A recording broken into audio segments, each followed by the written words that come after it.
he says, I understand my old buddy Tom Sumter is in jail here, and he said, I was just in town, I'd like to see him. He said, yeah, okay, that's fine. Well, he has a hatchet hidden in his waistband, and he gives Thomas Sumter 6 guineas to bribe his way out, and in case that doesn't work, he gives him a hatchet, tomahawk. Well, history does not record which of those two finally worked, but he got out of jail, and that's how he ended up in South Carolina. You are listening to Historyman, the platform for historians, curators, and authors to tell their stories of the American Revolution, walk in the footsteps of heroes, and proclaim freedom reigns. Historyman is excited to have Daniel Chastain talking to us today. He is the Blue Wall Vice President of the Pickens County Historical Society, an interpretive naturalist and tour guide, and outdoor writer for the South Carolina Wildlife Magazine. You gave me a map, or you showed me a map, or presented a map prior to this recording. Right. And it's from the Cherokee country, compiled by Stuart Hunter Rogue, 1937, and then revised and colored in 1999. And it has Indian towns from Creek Path, Alabama, all the way up to Stecoy and Ketawa in the Eastern Cherokee Reservation, just west of those areas, right there at the North Carolina-Tennessee border. How many of these towns on this map were, I mean, you had mentioned a bunch of them here in South Carolina, but didn't they coordinate with, when they were going up and torching these towns, did they not coordinate with Rutherford or some North Carolina and then even some Virginia troops? Yes, during both that of those same things time? are true. And did they take care of North Carolina and Virginia towns? Is that what or did they coordinate and actually go to these towns together? Yeah, what you said is exactly true. That was the plan. It didn't work out as planned because, you know, that's rough terrain up there. That's real mountains in eastern Tennessee and western. Not that we don't have real mountains in South Carolina. I can tell you, I've spent most of my adult life in the mountains of South Carolina. These are real mountains here. But they have 6,000-foot mountains in western North Carolina and eastern Tennessee, and it's easy to get lost up there. And also it's hard to calculate how much progress you can make in a day's time. Right. And so Rutherford was coming in across what's called now the Rutherford Trace or the Rutherford Path in western North Carolina, which, believe it or not, most folks are familiar with Biltmore House. It went right through the Biltmore grounds. That's one of the few preserved sections of the old Rutherford Trace or Rutherford Path. The plan was to meet up in eastern Tennessee and overhill towns, and you're right, Virginia also was to contribute some manpower to it too. None of those three factions ever met up at the appointed time. Right. But I would say of the three, Andrew Williamson had already pretty much decimated the Cherokees by the time he got to the proposed meeting point. All three did arrive at their destination. It was just at different times. I see. And it wasn't necessary. I see. It wasn't necessary. Well, it is interesting when you think about the coordination of the British and how they were trying to take over South Carolina, especially early in the war. And they were using that, as you said, a 3 or even a 4-pronged attack. Using the Cherokee, using the drovers as spies, using the slaves as spies, and then using the Navy, the British Navy to, that takes some coordination. Yeah. That takes some coordination, and it all kind of fell apart. Yeah, certain aspects of it did. The slave rebellion definitely was never a factor. The Cherokees did what they were told to do. Right. They created tremendous havoc. I mean, like I say, all the way from the Packlet River over in Spartanburg down to nearly Columbia and then west to on into Georgia. So anyway, that part of the plan did work, and it sure did divert people away from, defending the colony. Well, it's interesting to me, we were talking right before the recording, you were talking about there were parts of South Carolina, the colony, that did not have white folks in it, and up until 1784, and which would be after the Revolutionary War, when after everything settled down. So thank you so much for this. Yeah. I appreciate it. I want to ask you another question. We talked a little bit about some of the heroes. You talked about Marion. You talked about Pickens. You talked about a little bit about Martin and Sumter. Martin and Sumter, and actually Ben Cleveland, from what I've gathered, were childhood friends, and working with the Cherokee was not unusual for them.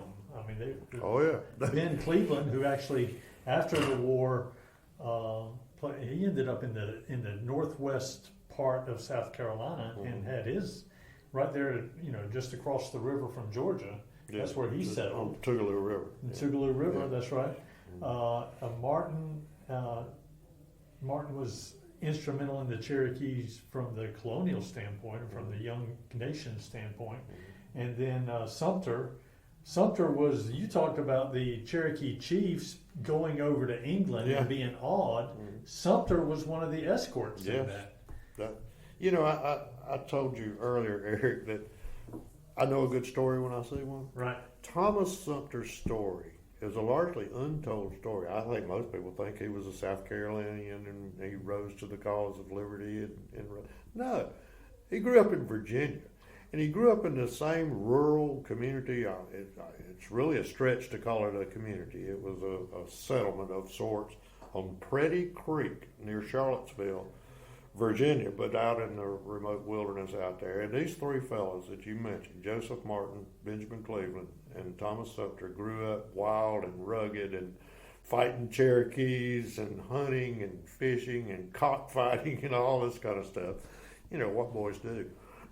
And Thomas Sumter joined the militia to fight Cherokees during the French and Indian War, and he happened to be in Hampton Roads with Lieutenant Henry Timberlake, who was his commanding officer, just happened to be there. And Timberlake gets the assignment to go to the overhills of the Cherokees and bring three of their Cherokee chiefs to Hampton Roads to negotiate a peace treaty. The Cherokee Wars were over. This was 1763. They had ended in 1761, but never had conducted a treaty. And so they assigned Lieutenant Henry Timberlake and Thomas Sumter to go to the overhills of Tennessee, get these three Cherokee chiefs and bring them back to Hampton Roads. Now let me tell you something. In terms of a good story, you need to read the account of what it took for Sumter and Timberlake to get to the overhills. It was Timberlake's decision to go by water. Bad decision. It was wintertime. I think it was January. They almost died. The dragging canoes up and around waterfalls. They got dumped twice. The canoe turned over. Thomas Sumter at one point saw a bear. They were about to starve to death and saw a bear cross the river. He stood up in the canoe and fired. The gun misfired, and he fell out of the boat and dropped his only rifle down in the bottom. It was just awful. I don't know how they survived it.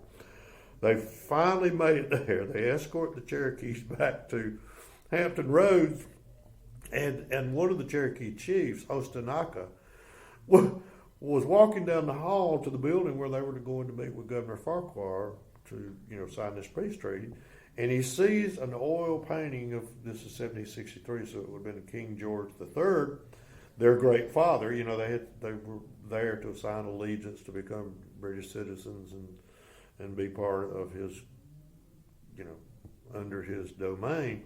And he sees an oil painting and he says, "Who is that?" And somebody says, "Oh, that's King George III." And he said, "Oh, the great father." And he starts doing all this, paying homage to the great father. He said, "I want to go across the big water and see King George." And they said, "Well, no, you don't understand. That's a huge operation. It takes a month to get over there, and he's the king. You can't just get an audience with the king." He said, "I want to go see the king." And he just is so insistent. Finally, Governor Farquhar acquiesces, and he says, "Okay, Thomas Sumter and Lieutenant Henry Timberlake and an interpreter, I think William Story was his name. He died en route. They take them off over to London, and that's a story in itself. They were over there for almost a month. They took them around, showed them the British Navy, and put them in awe of the British forces and all this. Took them to the Globe Theater and other places, entertained them. They got quite drunk at one time, put on quite a display. Anyway, mission accomplished. And so the Governor Farquhar had told Thomas Sumter and Lieutenant Henry Timberlake that they said, well, you know, how much money are you going to give us for this trip? And they said, oh, well, you have to pay for it, and then we'll reimburse you when you get back. When they get back, it's basically, Henry who? Thomas, I don't believe I've ever met you. Just disavowed any knowledge of the arrangement or anything, and they had borrowed money to pay for this trip. Thomas Sumter ended up in jail in debtor's prison up in Staunton, Virginia. And you're talking about his lifelong buddy, childhood friend, Joseph Martin. Joseph Martin was by this time a pretty influential fellow. He eventually became a state legislator and other things. But he had accumulated some wealth, and he heard that his old pal Thomas Sumter was in jail in Staunton, Virginia. And so he goes there, and he tells the sheriff and the jailer who he is, and they recognize his name. And he says, I understand my old buddy Tom Sumter is in jail here. And he said, I was just in town, I'd like to see him. He said, yeah, okay, that's fine. Well, he has a hatchet hidden in his waistband. And he gives Thomas Sumter 6 guineas to bribe his way out. And in case that doesn't work, he gives him a hatchet, timeout. Well, history does not record which of those two finally worked, but he got out of jail. And that's how he ended up in South Carolina. Now, he had brought the Cherokees back, not back through Virginia, but back through Charleston. He came up the Cherokee Path and really was just enamored with a place called Utah Springs. It's now under Lake Marion, but it must have been a beautiful place. The springs were bubbling up through basically limestone. It's called Cooper River Marl. It's fossilized seabed sediment. I've seen it. I've seen chunks of it. It's full of marine fossils. And I guess maybe the lush vegetation. He just fell in love with that place. And he said, I would like to live here and build me a store. And I'm only going to tell one more aspect of this story because it's incredible. Before he has money to build his store, they do eventually reimburse him. The Charleston government actually reimbursed him some money for the trip. But he goes and lives with the Cherokees for a year. And because when he takes them home, they invite him to stay. You can imagine, he's 6 foot tall and he's robust, and he loves to wrestle with them, and he was kind of enthralled by the Cherokee culture. He learned a good bit of the language. He lived with them for a year. Then he goes back, and while he's living with the Cherokees, now you got to understand that the French, who occupied everything from New Orleans to Canada, were constantly encroaching on the British territory, trying to get the Cherokees to ally with them. You remember I told you James Glenn famously recognized that the relationship with Cherokees was key to Carolina. Well, the French realized it too. They desperately wanted the alliance with the Cherokees, and they were sending emissaries on almost a daily basis over, offering them better trade conditions, and you really want to side with us because we're powerful, and all this. Well, while Thomas Sumter is up there living with the Cherokees in the Overhills, he gets wind that in an adjacent village, because this is all the talk of the town, there is a French count who has come, a French person of French nobility has come as an emissary to come over and try to persuade the Cherokees to side with the French. And Thomas Sumter says, I'm going to go capture that guy because there's a huge reward on him in Charleston.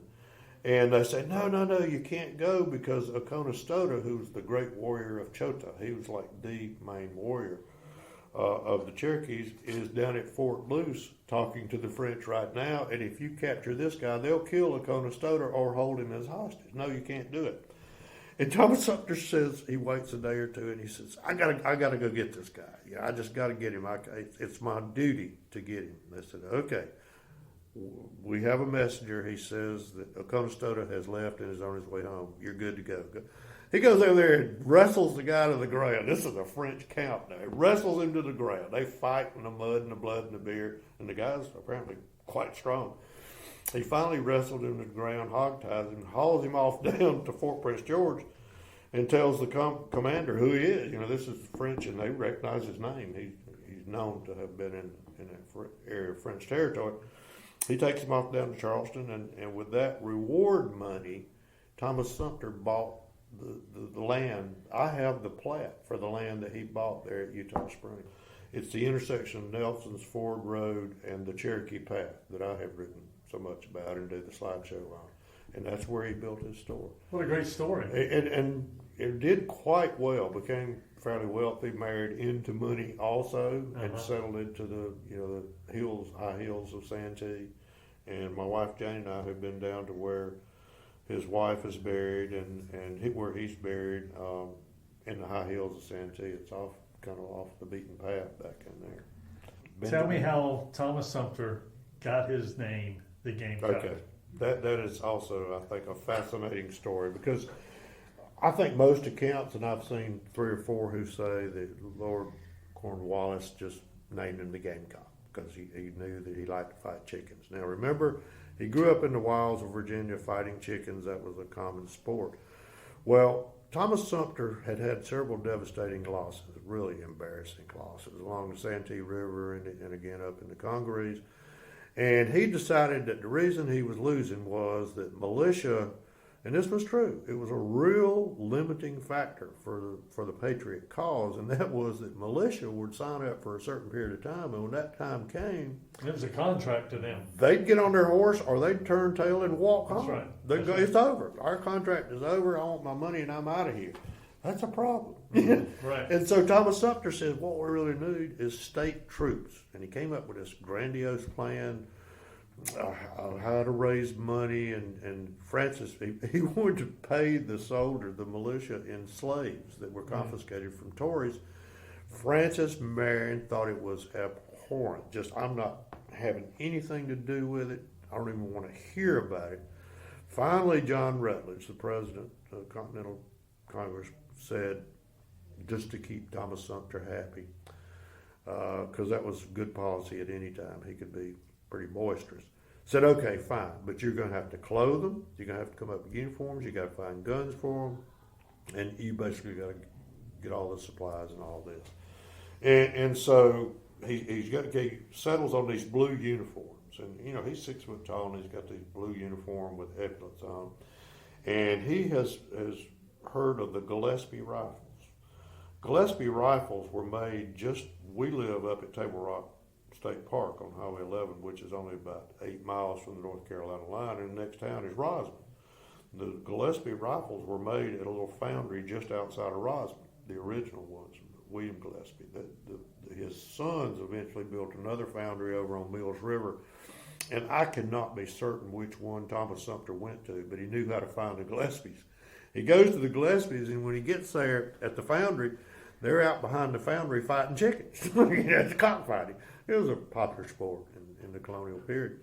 And so he's a great chicken fighter, and he talks the talk and talks the lingo and everything, and he's this impressive figure, and he walks up and tells them who he is, and like I say, he's an imposing figure. And his reputation preceded him. They had heard of his victories and what a scrapper he was and everything. Well, the chicken fight was ongoing. There was a legendary chicken called the Blue Hen. It started in Delaware. There was this hen, a literally blue species of game chicken, or variety of game chicken that was kind of a bluish cast. And all her progeny, all the roosters that came from her were the most vicious, had the most spirit, and the greatest fighters of all. And so the Blue Hen was there. Well, they looked up at Thomas Sumter up there and said, he's one of the Blue Hen's boys, because his reputation, he's big, he's vigorous, he's got a great track record. And so he tells the boys that he's putting together these state troops and he desperately needs men. Well, at least one of them, and I think possibly it was 2 of them, they say that he is the Gamecock. He's the progeny of the Blue Hen. And so the 1 or 2 of them that went back with him and became part of it started calling him the Gamecock. And of course everybody in the thing started calling him the Gamecock, just as it did Francis Marion the Swamp Fox. That became his moniker. And so I'm buying that as a more likely story than Cornwallis just one day thought he'd call him a Gamecock. It's a better that's story. a good story. It's a good story. That's a good story. Well, thank you so much. Yeah. Let me ask you this. What are some projects that you're working on or some things that you would love the listeners to take from this area when they come up in this area, especially in terms of the Revolutionary War? Well, I'll tell you, this has been an ongoing project for me, and I think we're making some real progress right now because the SC 250 committee, the committee that is coordinating the sesquicentennial of the Revolutionary War, I have talked with them a good bit about the fundamental importance of that Cherokee Path that I've talked quite a bit about, and I wrote an article in Wildlife magazine about, and they have taken on as a goal to retrace the route of that. Now, my wife Jane and Jane was teaching during that period of time. She taught kindergarten for 34 years, and when I wrote that article, she was still teaching. So for 4 years before I actually wrote the article, we would go to wherever I could find that there was a known location. I'd find some documentation that somebody said, yeah, the Cherokee Path in Monk's Corner, it ran through so-and-so plantation. We would go and spend 2 or 3 nights in Monk's Corner, use libraries and everything. Long story short, over that 4-year period, we probably found more than 24 segments of the old ancient Cherokee Path that had never been documented before. And so now those are data points. If I can tell the SC 250 committee where those places are, they're data points on a map. You link them together, and with satellite technology and everything, you put those. Now, we came up with 3 rules that you can tell whether it may be an old road, in fact, but it might not be the Cherokee Path. The Cherokee Path was an ancient footpath and started out with the Cherokees. And so it probably was built on local Indians, tribes, paths, their local path to go, seasonally to go harvest hickory nuts over in this area, or this is a good place to go deer hunting. They had certain trails that were there. I think the Cherokee Path was probably worked out over generations, linking those local native tribes, the Santees and the Saludas just outside of Saluda, South Carolina, the Conisties and other Indian groups, most of which are extinct now, linking those local Indian trails together and staying on the west side of the Saluda, Congaree, Santee rivers, all the way down to King Street in Charleston. Literally was the Cherokee Path went through the gates when Charleston was nothing but a palisaded city on the Cooper River side of the Battery area down there on the extreme end of the peninsula. It was later broadened into a street and was known for a long period of time as the Broad Path. So if you read a reference to the Broad Path, that's the Cherokee Path in Charleston that had been widened. It was the Broad Path out to a point where there were taverns all along the way in that vicinity into Charleston City, and one of them was a 10-mile station or the 10-mile tavern, and it's about where what people call the Charleston Neck, where the peninsula necks down. It's where in the vicinity of where the airport is. That's where the Cherokee Path transcended into a big Broadway all down what is now King Street in Charleston. So that's my project and I said this all during the period of time that Jane and I were working on this, and ultimately my article is, I wish I could find some graduate student or something that would take this on, because all this knowledge of where these vestigial segments are will be lost. At some point, nobody lives forever, and that's information will be gone. What we were finding is because, like I mentioned, this was an ancient footpath and persisted through the colonial period, well before there was any earth-moving equipment of any kind. There wasn't even mules and drag pans. So it had to follow the natural contour of the land. And what we found was, if they got up on a ridge and it was generally heading in the direction they wanted to go, they'd stay on it. For example, there's a big ridge between Saluda, South Carolina, and Lexington. By the way, the Cherokee Path was right behind the garden center at Walmart in Lexington. Literally, right there behind the garden center. That road is still called Cherokee Road. They'd stay on that ridge for as long as it was heading in the direction. The other thing is, remember I said that when they forded a creek, if it was a large creek, now small creeks you could get away with just crossing almost at random, but if it was a large stream, it had to have a hard bottom, which means they crossed at the shoals. So that's a point you can go, and if it's there, it's there, and if it's not, it's not. Use those criteria and the data points that we can add to the equation. I really believe you could create a map all the way across South Carolina for where it was. And that would be an important historical document, because when you know where the old roads were, you know why things are where they are. 96, for example. Why did they build a fort at 96? It's because the Cherokee Path went right through there. And if you've ever been to 96 battle site, you know the old Charleston Road. It was another route to Charleston, but it went through Orangeburg and crossed the Ashley River at Old Fort Dorchester, which meant you had a major river crossing. So it was not their preferred route. So the Cherokee Path, the Charleston Road, the Island Ford Road to cross the Saluda River, and then there was a road that left 96 and didn't go anywhere except Andrew Williamson's Whitehall Plantation.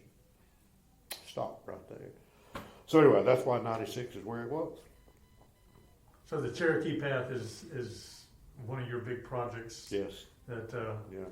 that is very It played important. such an important role in history that it would be a shame if that information that my wife and I have gleaned over these many years is just gone. It's just lost. How would people get a hold of you? They're welcome to email me, and it's pretty straightforward because it's the first four letters of my name, D for Dennis, C-H-A-S, D-Chas, D-C-H-A-S, 878 at AOL.com. Yeah, I know we're dinosaurs, but we still use AOL. Very good. Well, thank you so much. Yeah. I appreciate it. Thank you. Yeah.